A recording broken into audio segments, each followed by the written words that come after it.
L'autre grand titre de l'actualité de ce lundi, c'est bien sûr le premier tour des élections municipales. Ce scrutin était redouté par la gauche, ses craintes étaient fondées partout ou presque. Les candidats socialistes ont été sanctionnés par les électeurs, nous y reviendrons dans un instant. Nous reviendrons aussi sur la percée du Front National. Mais le premier fait marquant de cette élection, c'est le niveau record de l'abstention. Près de 4 Français sur 10, 38,7% exactement, ne sont pas allés voter hier.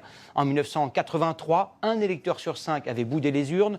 En 1989, plus d'1 sur 4. Il y a 6 ans, un tiers des inscrits ne s'étaient pas déplacés. Ce record est donc battu. Dans certaines communes, le désintérêt pour ce scrutin a atteint des sommets inégalés. C'est le cas à Roubaix, dans le Nord, où plus de 6 électeurs sur 10 ont boudé les urnes. Sébastien Ambert et Thierry Chartier ont voulu comprendre les motivations de ces abstentionnistes. 61,58% d'abstention à Roubaix, c'est l'une des villes les plus abstentionnistes de France. Une abstention de plus en plus forte, élection après élection. Bien plus qu'un ras-le-bol, la majorité des habitants est même devenue hermétique aux campagnes, aux affiches, aux discours, bref, à la politique. Mes 2 enfants, ils vont pas les voter. Et pourquoi? Je sais pas ce que ça les intéresse plus.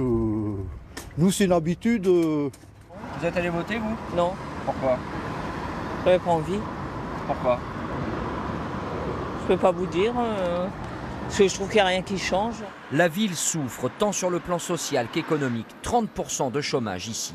Hier matin, dans quelques bureaux de vote à Roubaix, l'ambiance était déjà à la résignation. À 10h du matin, on est à 7% de participation sur l'échelle de la ville. Sachant qu'aux élections précédentes, on a eu des taux d'abstention assez forts, du style 60-70%. On est à peu près dans cette moyenne-là. Faut pas oublier de revoter la dimanche. Oui, je vais y aller. Cet après-midi, les bénévoles du collectif roubaisien Je pense donc je vote distribuaient des tracts au porte-à-porte. On essaye de les accrocher pour dimanche prochain. C'est facile? Pour l'instant, c'est un peu compliqué.